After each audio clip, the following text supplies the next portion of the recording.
Welcome to the Weekly Option, the podcast for people interested in trading stock options. Each week, we cover trade ideas and opportunities in the stock market right now. Whether you're a beginner, a professional, or just curious about options, this is the show for you. Let's get started. Welcome to the Weekly Option. This is episode 273 on June the 2nd, 2023. I'm your host, Eric, and in this week's show, we'll cover the trades from last week on Carvana Corporation, Rivian Automotive, and Palantir Technologies. And we discuss three new trades on Marathon Digital Holdings, Intel Corporation, and Gamestop Corporation. Now, it's always great to hear from listeners. If you have any questions about the trades presented here on the show or even about your own positions, feel free to email me. You can email questions to eric@theweeklyoption.com. That's ERIC@theweeklyoption.com. I've also created a few videos to teach you all the basics of option trading that you'll need to know to be able to follow along with me on this show. You can visit our website and click on the videos tab to watch them, or visit the YouTube channel for the Weekly Option.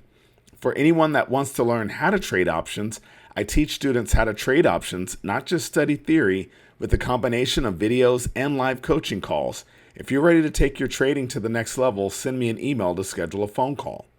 The U.S. equity markets finished the week higher after a strong employment report on Friday. The Dow Jones Industrial Average gained 669 points, closing at 33,762 points.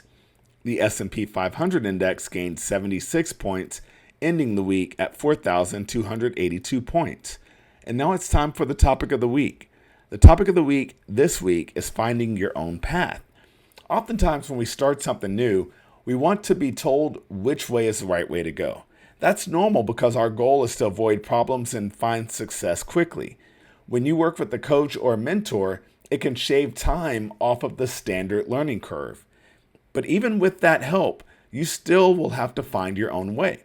In option trading, that means selecting and executing your own trades. I make sure my students have the understanding of options and an understanding of my strategy. The best part is when they start to design their own strategies using the tools I gave them. It's like handing an artist a block of marble, a hammer, and a chisel. Each student is going to create their own statue based on what they see in the marble. Likewise, each of the option students I work with creates art using the option strategies we discuss. I sometimes feel like a proud papa. I hand them the tools, but it's up to them to create the art. We all have to find our own way, and we all have a different personality, and those personality traits come through in our trading style. A listener emailed me this past week and asked about closing a trade early to lock in 80% of the expected profit. Other personality types will hold that trade until expiration, hoping to capture the full profit, and still some others will adjust the trade to take in even more profit. As you make trades and get more comfortable with the strategies, you'll find your own path to profit. Now let's get into the review of last week's trades. We're going to start off with the covered call on Carvana Company, symbol C as in Charlie, V as in Victor, N as in November, A as in Alpha. At the time, the stock was trading for $11.75 per share. I looked at buying stock and selling the June 12 call at $1.31, hoping for a return of 13.28% in 3 weeks. Well, Carvana shares jumped $3.96 higher, closing at $15.71 per share. The call option we sold gained $2.74, leaving us with a $1.22 gain if we were to close the trade immediately. Now, our maximum profit at the start of the trade was $1.56, so closing the trade out immediately for profit isn't the worst thing you could do. That eliminates the risk of the stock going lower, and it also allows you to lock in some profit, a significant amount of profit today. If you want to capture some of the increase in the stock, you can adjust the strike of the call higher. For instance, if you think stock will stay above $15.50 per share, and you're happy with the stock being called away from you at expiration, you can buy the June 12 15.5 call spread for $2.25 per spread.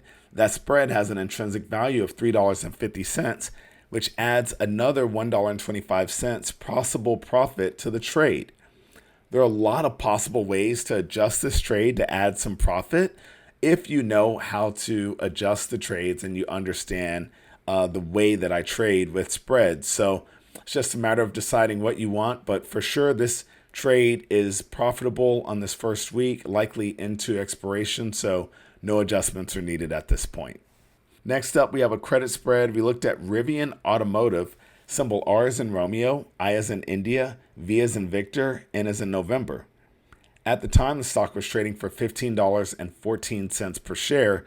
I looked at selling the June 14 put spread at 16 cents, which could give us a maximum possible loss of 34 cents per spread.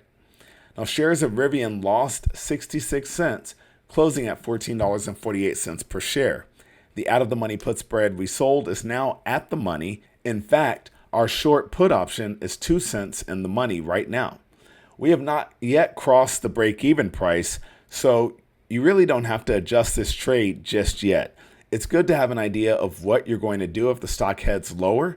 For now, no adjustments are needed, and we'll just keep an eye on the stock. Again, there's only 2 weeks left before expiration, so watch the stock and see if there ends up being a need to adjust, or if it ends up being likely that the spread is actually going to expire out of the money.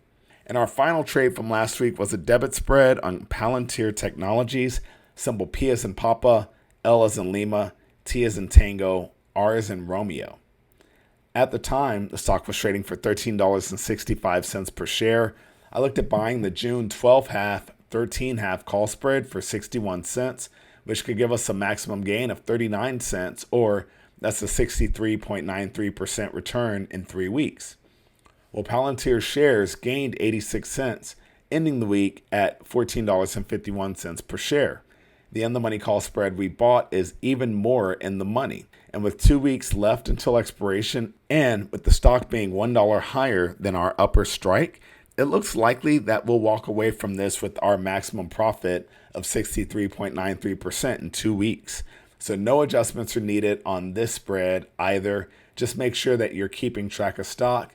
Again, 2 weeks left until expiration on all of your June trades. So you want to make sure that you are keeping trades that are in the profitable. And if you're losing on any of your trades, figure out what adjustment you can make that still might be able to let you walk away with either no loss or a limited loss. So that's it for the review of last week's trades. As I just said, we're 2 weeks away from June monthly expiration on June the 16th.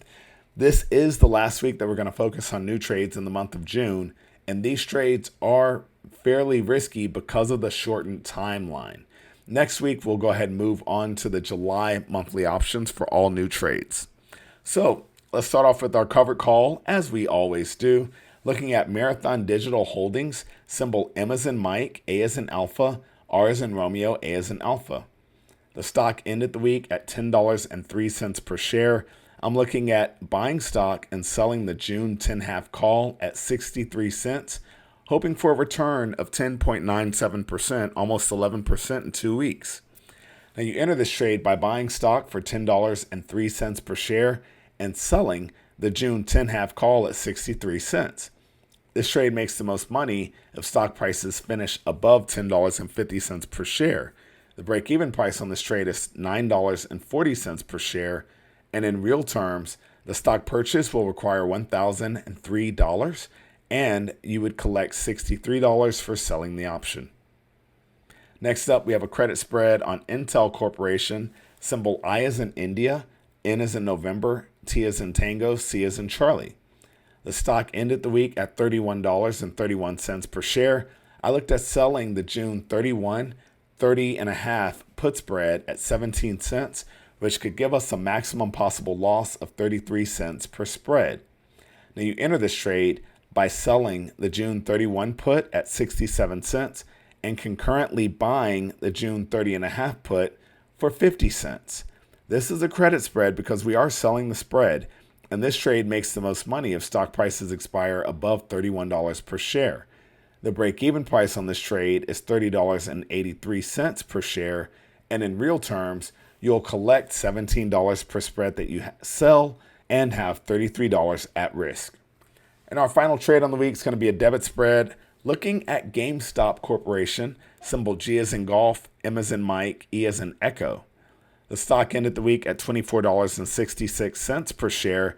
I'm looking at buying the June 23.5, 24.5 call spread for 61 cents, which could give us a maximum gain of 39 cents, or that's a 63.93% return in 2 weeks. Almost 64% return in 2 weeks. That's just crazy to me. I love trading options. All right, back to the story. You enter this trade by buying the June 23.5 call for $2.55 and concurrently selling the June 24.5 call at $1.94.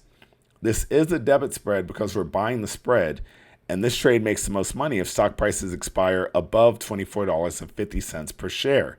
The break-even price on this trade is $24.11 per share, and in real terms, you'll pay $61 to enter the spread, and your maximum gain is $39 per spread. So that's it for this week's show. Hope you guys had a great short week after Memorial Day, and that you have a good weekend, and as always, happy trading. Thank you for listening to the Weekly Option Podcast. Please subscribe to our show and visit us at www.theweeklyoption.com. Disclaimer, there is a very high degree of risk involved in trading. The indicators and strategies described in this podcast are for educational purposes only and should not be construed as investment advice. For our full disclaimer, visit our website at www.theweeklyoption.com.